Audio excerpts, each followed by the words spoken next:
Hi everybody, welcome back to Spurs 9501. This is Ray in London. I'm just going to introduce a special interview we had with Steve Singh, who was one of the lucky 10,000 to go to the Villa match. Steve's going to give us an update on what happened. We've heard a lot of rumours, but going to tell us what actually happened, what he thought about it, and what he thinks is going to happen with the manager and with Harry Kane. So I hope you enjoy the video, and come on you Spurs! Welcome to the Spurs 9501 podcast. From Kane to the Lane, the final say on all things Tottenham. Here are your hosts, Steve, Ray, Cam and Jam.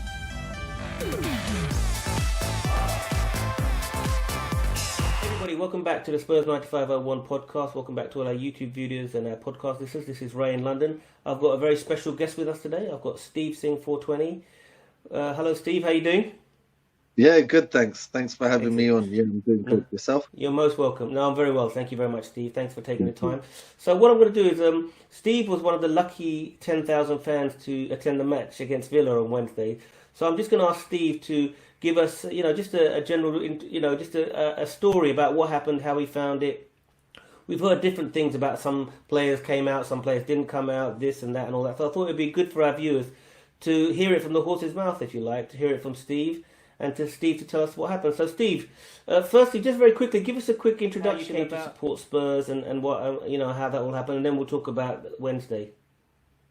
Oh, this is many, many moons ago. It's just the style of play that they were playing, and then I remember like is that's the kind of ultimate attraction as a Spurs fan. And for my sins now, I'm a season ticket holder going to every single game, so it's kind of part of my life now, big time. So Okay. yeah. Okay, Steve. So just tell us what happened. Talk us what happened on Wednesday, and talk us about the match, how you thought the match went, and then what happened afterwards. Go ahead. Yeah, I mean, initially I was having a look and walking through various parts of the stadium because they sectioned some of the sections off, obviously due to COVID and social distancing. They didn't want people gathering in the south stand, so they split off the east, west, and north, like respectively as well. So yeah, there was a good atmosphere there in the sense that there was a lot of people that had obviously gone in family groups and things like that. So there was a good vibe. People were queuing up at the for the food and everything like that. It was only until obviously I tried my food that I realized what is this kind of thing. So I had a vegetarian pie and it was just not cooked through. And I just took one bite of it and I was like, this will actually make you feel ill. Is this the And there free was food? Is this the free food that was supplied by Spurs? Yeah. Yeah, so it was the free food, and no, everybody likes a freebie, and especially if it's on Daniel Levy. Then you leave it. Yeah, exactly. Yeah, so everyone was kind of getting tucked in. I couldn't say that they were busier than like on normal match days. It was no different, but it was a horrible food. But it's a good job I ate before. Yeah. So yeah. So what was the Um, general vibe like within the crowd? I mean, mixing amongst the fellow, fans. What type of vibe were you getting? Yeah, it was kind of like a mixed bag. Where we are, you have got kind of a lot more older fans. I'd Yeah. like to say in my area as opposed to the south. So I'm in the west, and the south is just to the right hand side of us. And yeah, there was Levy out chants, so I'm not going to say that they didn't go unheard. And I feel that every single fan has their opinion, so we shouldn't obviously be divided on that. If someone's got a difference of opinion and it differs to mine, I'm going to respect it all the same. Everybody has the right to. They've supported the club just like what we have through thick, thin, through the hard times, through the good times. So yeah, I'm not going to begrudge anyone. And there was a few Daniel Levy out chants. Harry Kane got obviously one of our own was being sang through all the way through. An interesting one was Bale. So we were 60th minute, and I was looking at the clock. I think it was close to 60-ish minutes, nothing happening. And then the South Stand were all saying, Bale, Bale. Bale wasn't even, he wasn't even warming up or anything.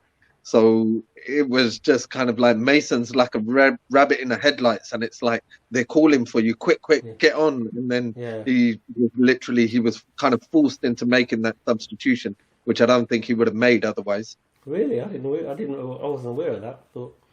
So generally, did you talk to many other fans? What feeling did you get from the other fans before the game started and everything? I think everyone was just happy to be there and back to some kind of normality. Yeah. As I said, I mean, people can say that, you spent £60 on a ticket, but for me, money is in terms of the pecking order. If I had to choose, money comes right at the bottom. It's my club. I've dedicated my time to it. I would have watched it at home. But it's the whole, I just wanted to just go through that match day experience. And I was meeting a few friends out there anyway. And the guys who sat next to me, they were all there. And we had already had that discussion. And they said, let's meet up and let's go to the game. So, yeah. That's good. Okay, so let's talk about, just talk about the match and how you think we performed. And then we'll go on to some other things. One of my cousins is an Aston Villa fan, and I said, do you know what, we did okay. And then he goes, you do realize that you conceded 20 shots, and it was only but then I did say to him, half of them you was just shooting on sight, and it wasn't a case of they were like anything that was going to trouble the goalkeeper type shots. You was just shooting for the sake of shooting. So I feel that Reguilon had another stinker. Kane, I don't know. I don't know. Obviously, what's happening with him. We'll come on to Kane in a minute. Yeah. You had Hobie. I thought when I initially saw the lineup, I was a little bit. I was actually optimistic because I saw the logic in playing Winks, because I thought, okay, so you're going to play two holders because they got McGinn and they've got Jack Grealish. So I thought, okay, you're going to just kind of go man for man and then kind of keep it steady there, whereas Lo Celso would have offered you something going forward.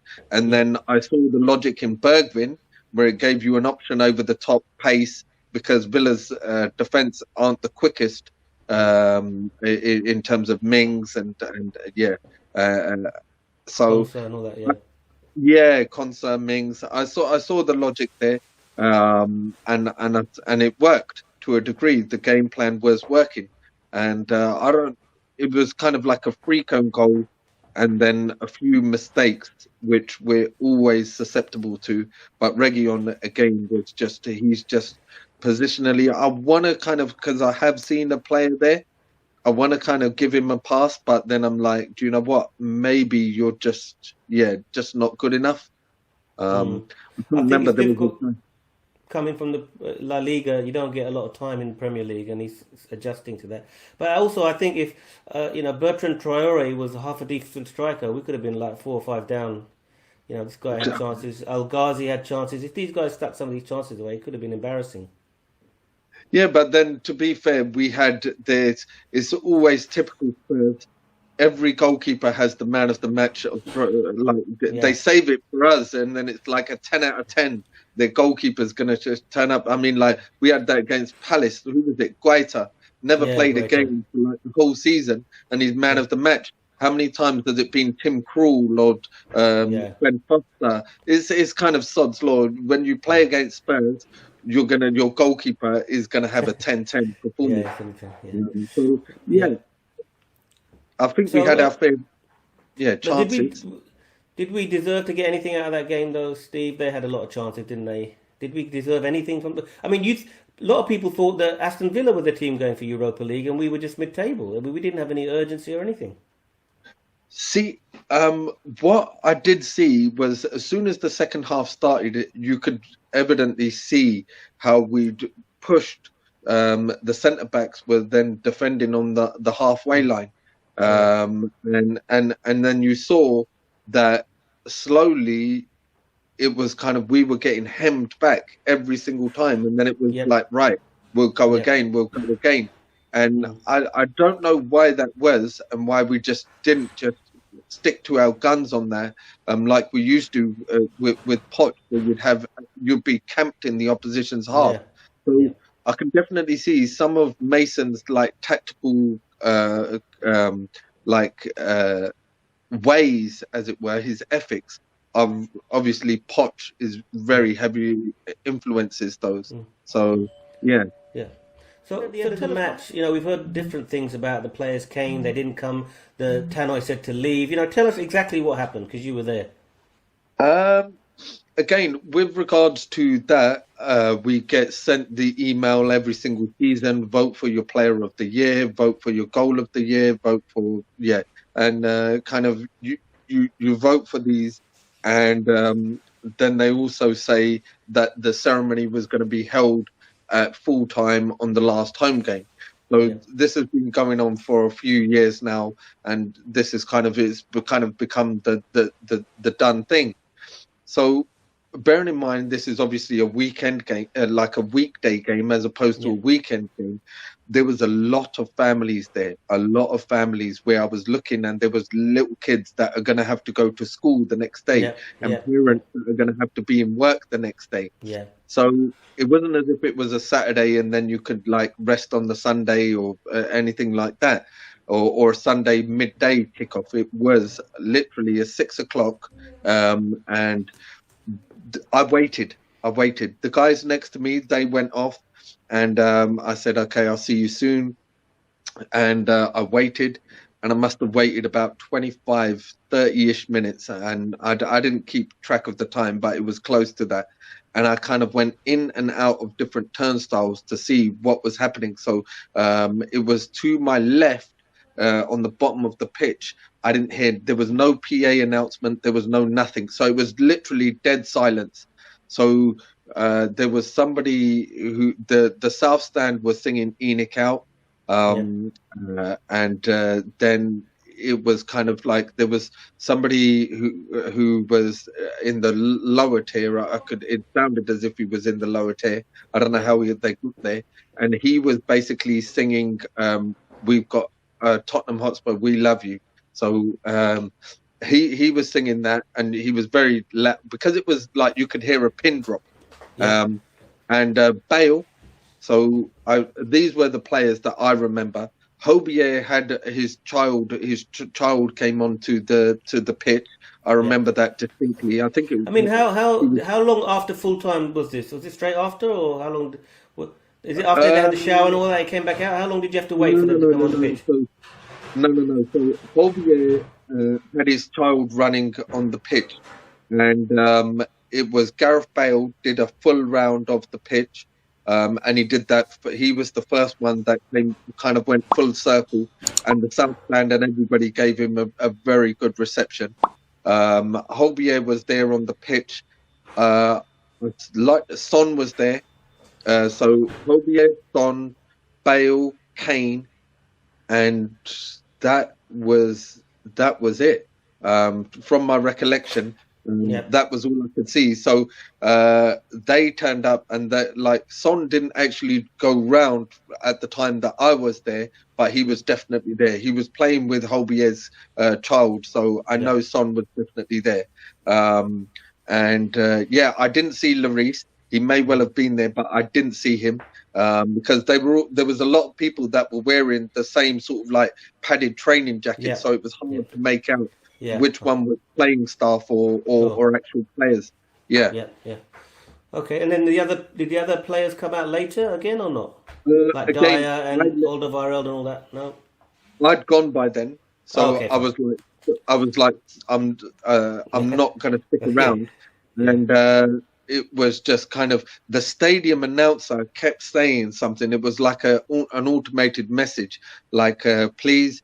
When you exit the stadium, please beware of COVID protocols or whatever. And it was just like keep a social distance. And it was just kind of like a fire drill. Yeah, and I then understand. Yeah. they were just repeating the same message, and there was no, because like I remember, was it last year or the year before, they built a little podium, and when they were giving away the awards, then they kind of had them, the players came up and everyone gave them a reception, and it was none of that. There was no announcement, no nothing. Okay. Yet the thing is you had it on the official like emails, you had it on the club website, you had it on the terms and conditions, like this is what your match day is going to consist of. It Yeah. was all listed that at the end of full time, this was going to happen. And you've got to understand, some people have taken obviously their children to these matches so they can get a closer look at the players, like a personal feel. And there was Sure. none of that. And none of those players turned up. And Harry Winks, you say that he's one of our own. Where was he? He's not one of our own. Well, he wasn't even on the pitch, I thought, anyway, so when he was playing, so I don't know what happened. But anyway, yeah, I mean, yeah, he's meant to be one of our own, but as you said, he didn't come either. But that's a really good sort of information about what happened. Well, I want to get your thoughts on a couple of other things, Steve, before we finish here. A couple of big things happening at Tottenham at the moment. So the first thing on everybody's mind is Harry Kane. You know, we've seen various press reports, media, Sky, etc. What is your view about what's happening with Harry Kane? Where is Harry Kane going to be starting next season? He'll be at Tottenham. Okay. So, and how sure are you of that? I'm 100% sure. That's good news, actually. You've made me really happy then.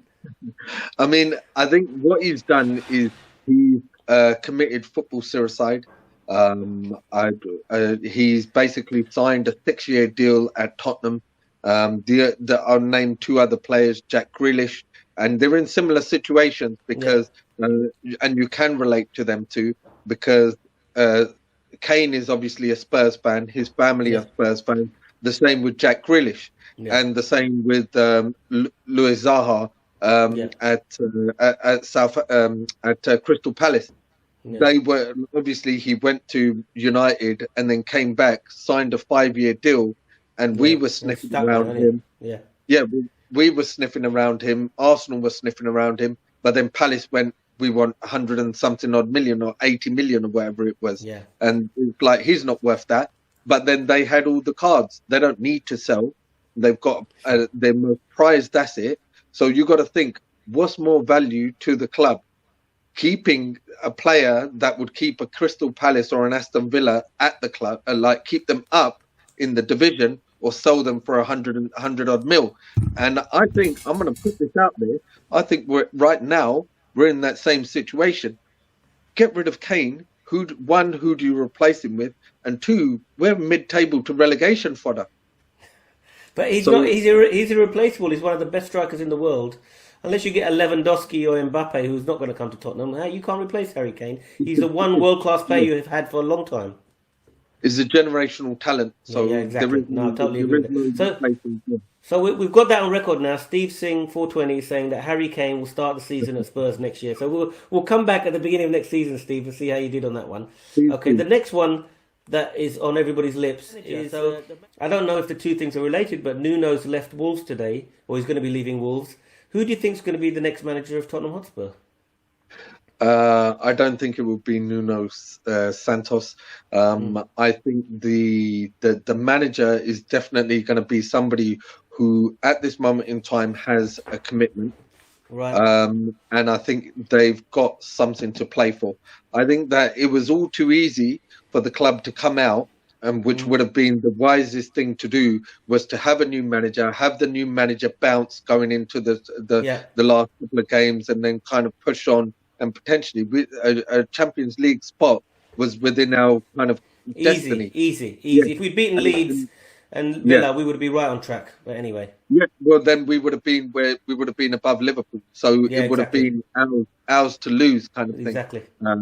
So I think that definitely the manager has got some sort of commitment currently. And I was looking through the list of candidates. Ajax have already won the league, so I don't think it's him. I was looking at Scott Parker. Obviously, Fulham. He's got no commitment. And then Brighton are safe. So is it Potter? No.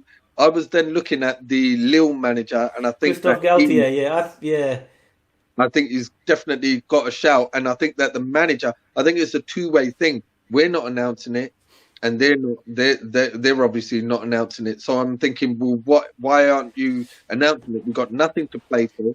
So I almost think that the manager has definitely got his team are contending for something. Yeah. The only other So thing it could be is maybe a Euros manager.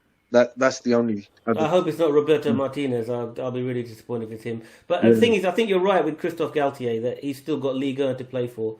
So I think. So let me just ask you one last question before we finish, Steve. Do you think the manager, whoever it is waiting to see what happens with Harry Kane? Because Tottenham with Harry Kane is a different proposition to Tottenham without Harry Kane. So do you think the manager's waiting to see what's going to happen in that situation? I don't think so. I think that the club's at massive crossroads for me at this moment in time. We're pretty much where we were with Tim Sherwood before. We're back to Tim Sherwood days, aren't we? Yeah, we're back to Tim Sherwood and Pochettino. So it's like at that crossroads, this is either going to go one of two ways. I mean, in his 20-year tenure, I think he's had, 14 managers. Yeah, 14, 15 managers. Mason's 15. So you've had 15 managers in that tenure. So it's a massive decision, and it's one that's either going to make or break him. I personally believe that they're going to roll the dice. They'll keep Kane, and I think that we are going to have a summer of upheaval at Spurs, and we are going to be in the newspapers linked to X, Y, Z. And I think we are going to have to make a statement. I think the board are at that stage where if you get this wrong, and within 3 months' time we're still having this new conversation like you've got to sack him, then their position also almost becomes untenable. And I think they will invent. But then I think that what he might do is do this like a calculated investment. So invest this summer's and next summer's transfer budget all in this window, just to back the manager, and then kind of be like, well, I've already given you 200 million. You don't need anything else. Yeah. And the thing is, Steve, I mean, this guy, Daniel Levy, is the type of guy who's going to have to be taken kicking and screaming out of Tottenham. He's not going to leave on his own. You're going to have to kick him out, and I don't know how you kick him out. And the thing is, my only other point to you is, if we're playing, let's say we don't get Europa League, which is looking likely, Europa Conference League, we may not even get that. Are we going to be a big enough attraction to anybody? We're not playing any European football. We might not have Harry Kane. Who's going to want to come to Tottenham and ruin their reputation? They're not going to succeed with Daniel Levy there. I think at the end of the day, when I think that it's this whole European football rhetoric that fans use or pundits use. If you look, when they said Champions League was going to be the holy grail, who did we sign? Lucas Moura? Yeah, that's not holy grail. That's a Levy thing, isn't it? Yeah. So I think that Tottenham pay reasonably good wages. So I don't buy too much into Champions League football. No Champions League football. It just kind of it gives you an extra revenue. And then if you're not going to invest that properly, then what is the extra revenue then? It's kind of it's pointless or meaningless. Yeah. All right, mate. Listen, it's been really great talking to you. I really appreciate you giving your time up in the weekend. Give all the fans, remember to like, comment, and subscribe. Put your comments down and tell us what you think is going to happen. Who's the new manager going to be? What's going to happen to Harry Kane? I'm going to leave the final word with Steve. What we normally do, Steve, at the end of all our videos is we get a "Come on, you Spurs" from all our fans. I want you to give your final thoughts, and then I want you to give a big "Come on, you Spurs." What's your final thoughts then? My final thoughts are, who I know it's kind of hard being a Tottenham fan right now, but we're in the position that we're in. All I would just say is that we're just going to have to just ride out these awkward months between now and the new manager appointment.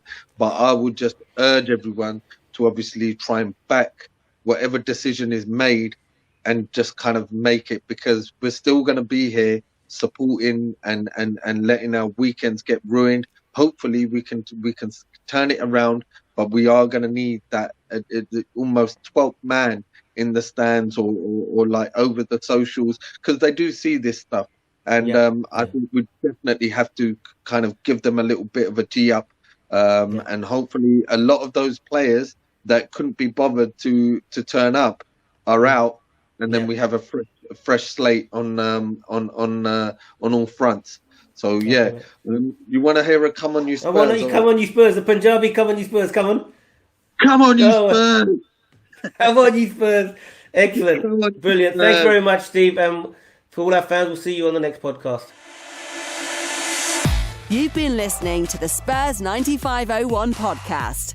Stay in touch, continue the debate, and let us know what you want to discuss by finding us on YouTube. Tune in after the next match day for more insight. Thanks for listening.